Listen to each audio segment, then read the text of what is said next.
Yo, what is going on, guys? Bruin Steel here, and welcome back to another WWE broadcast. I'm your host, Bruin Steel, and today I am recapping the Monday Night Raw that took place October 21st, and it took place in Philadelphia, Pennsylvania. And before we start, just want to let you guys know that my friend Canadian Yorker will not be making it today with me. Like I said in my last broadcast, actually. My friend Canadian Yorker is super busy this week as well. I'm pretty busy myself as well, so I'm not sure when the next time Canadian Yorker is going to join me. So let's get started, and it is the road to the Crown Jewel pay per view, which I believe is, let me take a look, guys, November 2nd. So it's next Saturday. So time flies pretty quick. So yeah, let's get started with this Monday Night Raw. So to start off the show, we see Bronson Reed walking alone, and Seth Rollins blindsides him and lays him out. Rollins makes his way to the arena and gets on the mic. He tells Bronson if he wants to be famous, he'll make his ass famous, and he wants to fight right now. And Adam Pearce comes out with security and referees and road agents to stop any fight from breaking out, but Reed is right behind him, and Seth ends up diving on him. Bronson lays him out and goes up top, but Rollins rolls to the floor, and Reed batters him with a diving shoulder block. And basically, Bronson Reed tried to hit a tsunami onto Seth Rollins for the announce table, but Seth Rollins moved out of the way, ending the segment. So, really intense moment between Bronson Reed and Seth Rollins.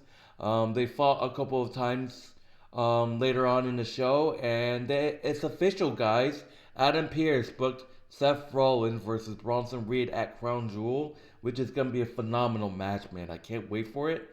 But anyways, let's get back to it. So, to start off with the first match of the Monday Night Raw, we got Authors of Pain, Akam and Rezar versus New Day, Kofi Kingston and Xavier Woods. This is a World Tag Team Championship number one contenders qualifying match.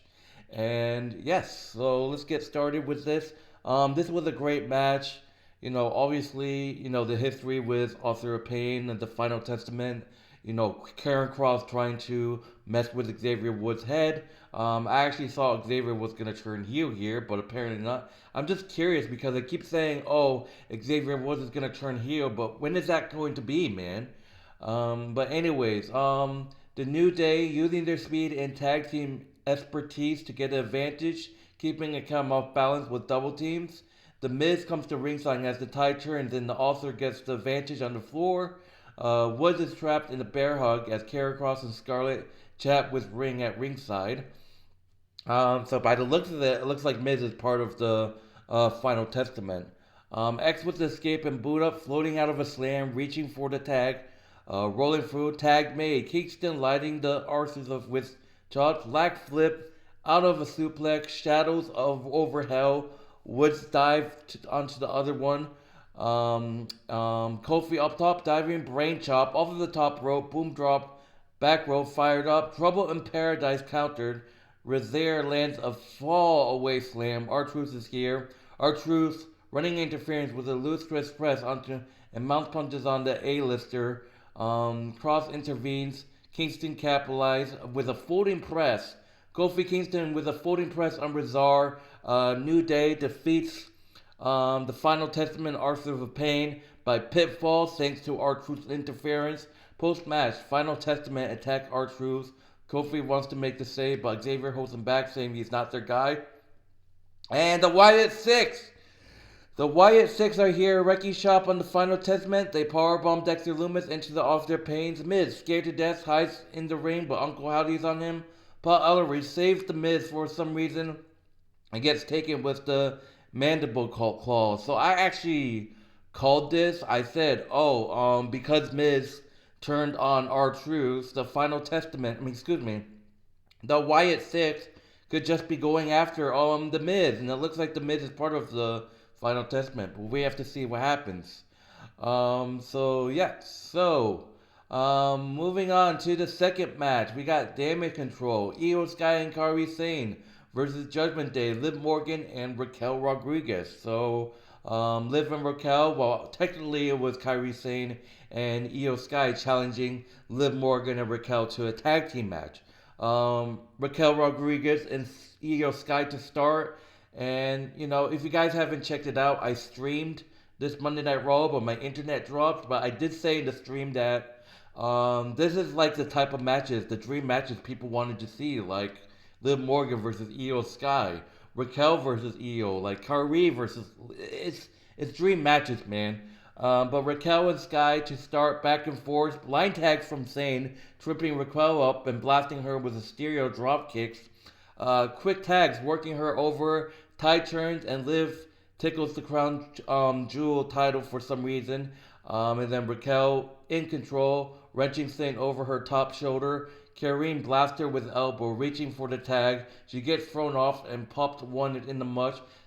Sane rolls under, tags to Sky, drop kicks on Morgan, also legal, whip reverse, flip out, snap slip neck over the ropes, catch a boot from Raquel into a dragon screw. It went back and forth. Sky baits metaphor, so the metaphor was at ringside out of the front rung, and Lash blast her in the mush. So Damage Control defeats Liv and Raquel by disqualification. Judgment Day and Metaphor squares off as Rhea Ripley, music hits. Rhea Ripley gets hands on Morgan, laying her out with a knee.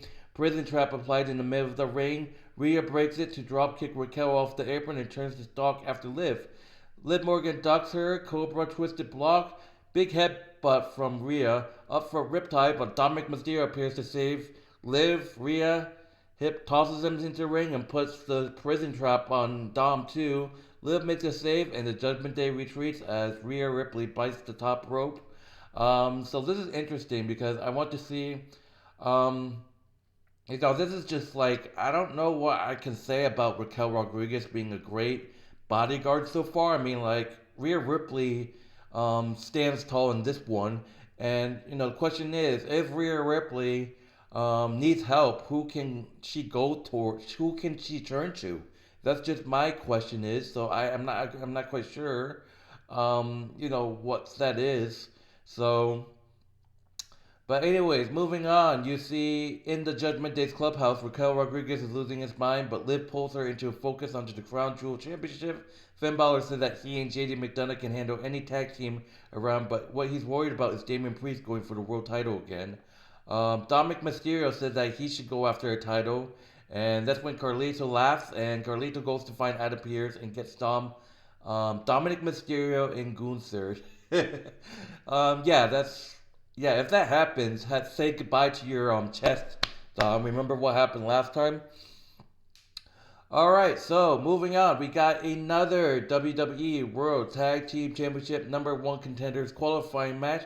We got American Made, Brutus and Julius Creed versus Latino World Order of Dragon Lee and Rey Mysterio with Selena Vega at ringside. Lee and Julius to start, fighting over a knuckle lock. Lagav's throw rod into a back elbow, dragging off of the top rope, duck a lateral, rolling sunset flip, only two. Ramming Creed into the corner, tags to Mysterio, double wick, kick combo, cover for two. Brutus tags in, hard whip puts Ray into a turnbuckle and he's fired up. Mysterio with a victory roll to send Creed to the floor. Excuse me. Dragon dives. Lee punching away on Julius. Back body drops, cuts him off. Side headlock, wrenching in. Clubbing away, Metallic.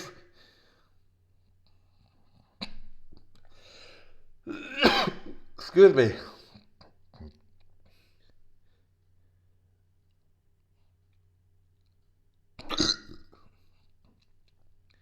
Dragon reverse to a Frankensteiner into the corner. Tag to Ray. Kick combo staggers Brutus off of the top rope with a seated senton. Excuse me, sorry. Sorry.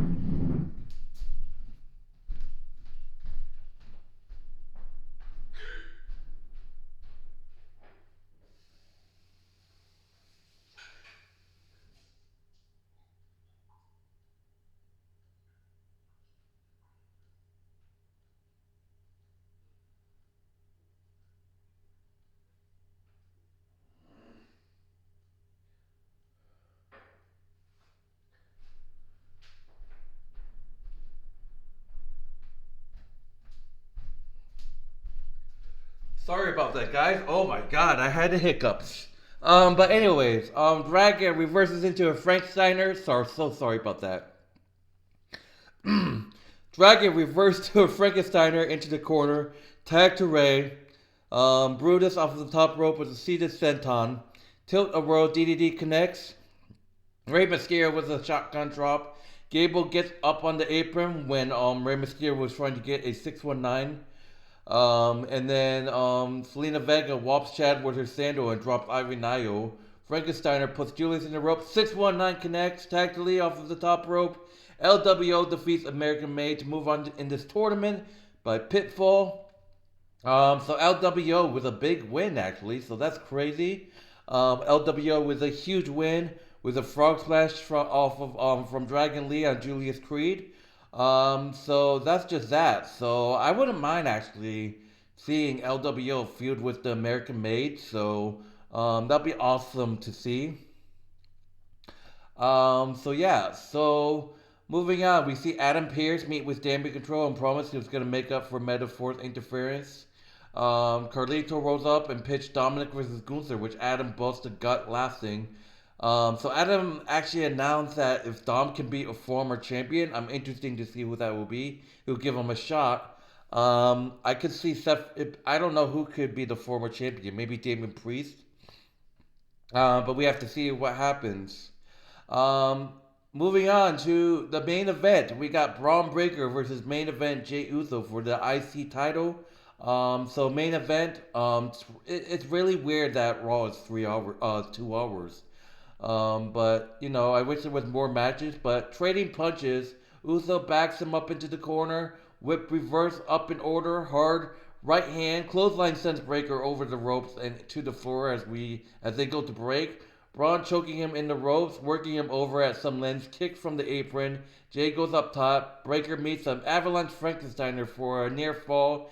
Um, Jay takes him down and lands a spear. Nope, Jay's eyes is caught by something, and the camera moves to show us Sokola and Samoan Wolf, Jacob Fatu in the crowd. Sokola are brandishing the tickets they bought to literally come to the show. Uso to the floor, confronting his younger brother, who said he's trying to help Jay win the belt. Braun tries to blindside him. Uso is a step ahead of him, back inside, and Breaker clobbers him with a right hand before throwing him out to the floor like a sack of potatoes. Calling a shot, but Jay reverses and Braun goes hard into the post. Tonga Lola appears in the crowd to give Jay a pep talk, but Uso blasts him with a super kick. Tama Tonga dives over the barricade and eats a super kick as well. Solo and Jay argues. Braun around the way. Uso ducks and Solo Sokola eats a spear. Fatu squares off with Breaker face to face. This is a matchup I would love to see. Jacob Fatu versus Breaker. Oh my god. Face to face. Uso dives on both of them with a crossbody. Back inside. Diving splash. The knees are up. Braun off of the top. Head of a steam. Jay leapfrogs. Super kick connects. A second kick off the ropes with a spear. Uso off the top. Breaker kicks out the diving splash. Oh my god. I was like, damn. Adam Pearce arrived with road agents and referees to inject the Gorillas of Destiny. Uso wears stalking around him. He runs right into a super kick from the Samoan werewolf. Samoan drops to the death. Referee Chad is busy looking elsewhere, and Braun capitalized. So Braun with a spear and defeating Jey Uso to become your new Intercontinental Champion. I just, I was shocked when I saw this. It was just crazy. I mean, look, I just feel bad because Jey Uso literally just won the championship and now he dropped it. 28 days, guys. 28 days, and that was his first singles title. But, you know, after thinking about it, wow, I kind of understand what the storyline's doing. I mean, this is just a setup for Jey Uso to help Roman and Jimmy over at SmackDown. This is just sets up the Bloodline Civil War, leaving it to Survivor Series, guys. It makes perfect sense, but man, I wasn't like, I mean, I called it too. I said the Bloodline's probably gonna show up to screw Jey Uso, and that's exactly what happened. But I did say that Roman and Jimmy was gonna show up, but apparently not. Because I think that Roman still has major issues with Jay, and they just decided, fuck it, we're not gonna help him. But I mean, I don't know. It's just like it's horrible, horrible way for Jay Uso to go out. It's kind of so basically what Braun Breaker did to Jay. It's kind of like what Braun Breaker did to Sammy, losing to Sammy and then beating Sammy, and now we got Jay beating Braun and then Braun beating Jay. So it was a devastating way to lose the title, but I understand where the storyline is going. I understand why they had to do it. Literally, guys, it's literally the storyline. It's just gonna set up Jay feuding with the bloodline again. It's just gonna be Jay finally gonna look into the light and go over to SmackDown and help Roman and Jimmy. That's basically why he dropped the title. It's unfortunate, but it is what it is. I mean, what's the point of having the title if he's going to be alongside Roman and Jimmy while they face Solo in the new bloodline?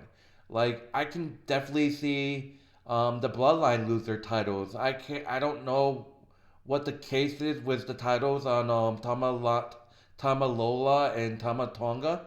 I mean, they can actually keep the titles, and then you can have Tama Tonga and Tonga Lola against Jey Uso and Jimmy Uso in a tag team match for the tag team titles. That'd be a match I'd like to see.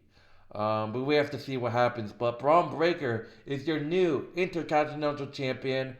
It is what it is, guys. It was heartbreaking, but that's just what it is. But that would do it, guys. In terms of grading of this show, I give this a B minus. It was okay, but I don't know. I think that Raw should go back to 3 hours. But that is what it is. But before I end the stream, I just want to give a huge shout out to Samantha Irwin. She announced that she's leaving WWE, and all I can say to Samantha is thank you for everything you've done for WWE. You're an amazing WWE announcer, and you always will be.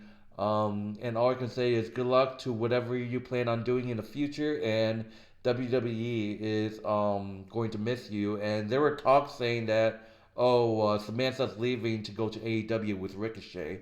But Ricochet tweeted out saying that that's not the case. But whatever you do, Samantha, WWE will miss you. In this case, you're one of the best, in my own opinion. You're one of the greatest announcers. I mean, you've been in WWE for what, 2 to 3 years now, and you're amazing. So good luck to Samantha, to whatever she's doing in the future. And shout out to Lillian Garcia, who's once again back as a full-time announcer. So great to see Garcia back. Lilia Garcia, greatest announcer. I was a huge fan of her back in the day, but Lilia Garcia, welcome back. But anyways, that would do it, guys. Thank you guys for watching. If you haven't done so, check out my friend Canadian Yorker's YouTube channel. The link will be in the description of this video, as well as their WWE Wrestling Bros channel, which is a wrestling channel that me and Canadian Yorker made. So be sure to check that out. But anyways, I will see you guys in the next broadcast. Like I said, me and Canadian Yorker has been busy lately, and we don't know when that our next broadcast together will be, because he's literally busy and I'm kind of busy. But anyways, thank you guys for watching. My name is Bruin Steel. Thank you guys so much for watching this broadcast. Like, subscribe, and I'll see you guys later. Take it easy, guys.